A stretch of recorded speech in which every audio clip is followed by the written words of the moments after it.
কোটি কোটি টাকা পিএফ এর বকেয়া হয়ে রয়েছে। অভিযোগ করার পরও ব্যবস্থা নিচ্ছে না দপ্তর। বাস্তবে সংশ্লিষ্ট চা বাগান মালিকদের আড়াল করতে এই বিষয়ে উদাসীন দপ্তরের আধিকারিকেরা। চা বাগান শ্রমিকদের পিএফ এর টাকা এক প্রকার দুর্নীতি করা হচ্ছে। শুক্রবার জলপাইগুড়িতে পিএফ এর রিজিওনাল দপ্তর ঘেরাও বিক্ষোভ কর্মসূচিতে যোগ দিয়ে এমনটাই জানালেন আইএনটিটিইউসি রাজ্য সভাপতি তথা সাংসদ ঋতব্রত বন্দ্যোপাধ্যায়। অন্যদিকে পিএফ অফিসের ঘুঘুর ভাষা ভাঙতে হবে বলে কটাক্ষ করেছেন কর্মসূচিতে উপস্থিত রাজ্যের শ্রমমন্ত্রী মলয় ঘটক। এদিন তৃণমূল চা বাগান মজদুর ইউনিয়নের সদস্যরা বকেয়া পিএফ এর টাকা ফেরানোর দাবিতে আন্দোলন নামেন। গত 8 তারিখ জলপাইগুড়ি এবং আলিপুরদুয়ারে বিভিন্ন চা বাগান থেকে চা শ্রমিকেরা পদযাত্রা শুরু করে। এই পদযাত্রা জলপাইগুড়িতে রাজবাড়ি পাড়ায় গিয়ে শেষ হয়। সেখানে মিছিল করে তারা পিএফ দপ্তর ঘেরাও বিক্ষোভের উদ্দেশ্যে রওনা হন। মিছিলে 2 জেলা তৃণমূলের একাধিক নেতা নেত্রীরা অংশগ্রহণ করেছিলেন। অংশ নিয়েছিলেন শ্রমমন্ত্রী মলয় ঘটক, রাজ্যসভার 2 সাংসদ ঋতব্রত বন্দ্যোপাধ্যায় এবং প্রকাশচিক বড়াইক, আদিবাসী অনগ্রসর উন্নয়ন মন্ত্রী বুলুচিক বড়াই।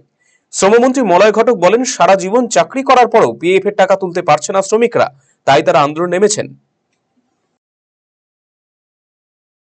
আমাদের সরকার মাননীয় মুখ্যমন্ত্রী মমতা বন্দ্যোপাধ্যায় নেতৃত্বে সরকার গঠনের পরে চা বাগানের মিনিমাম ওয়েজেস কমিটি আমরা গত 5 বছর আগে এই কমিটি গঠন হয়েছে।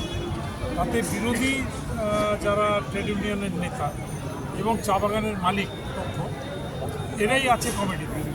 এরা ইতিমধ্যে 20টা মিটিং করেছে, কিন্তু কোনো মিটিংয়ে একটা সর্বসম্মত সিদ্ধান্তে পৌঁছাতে পারেনি। তো আগামীকাল আমরা মিটিং ডেকেছি, আমিও থাকবো, ঋতব্রত থাকবে। আমরা চেষ্টা করব যাতে একটা মহমা থাকবে, সর্বসম্মত প্রকাশ থাকবে। যারা মেম্বার বুলুচিক কালকেরও অ্যাডভাইজারি কাউন্সিলের মালিক পক্ষের সাথে মিটিং করছে। আলোচনা চালিয়ে যাচ্ছে। রায়গঞ্জবাসীদের জন্য সুখবর, যারা দীর্ঘদিন ধরে পেটের সমস্যায় ভুগছেন তাদের জন্য রায়গঞ্জ দিশারিতে আসছেন ব্যাঙ্গালোরের প্রখ্যাত গ্যাস্ট্রোএন্টারোলজিস্ট ডাক্তার ইরশাদ আলী, এইচএমডি, ডিএনবি। এখন থেকে প্রতি মাসে নির্দিষ্ট দিনে ডাক্তারবাবুকে দেখাতে আজই যোগাযোগ করুন দিশারি হেলথ কেয়ার, উকিলপাড়া, রায়গঞ্জ শাখায়।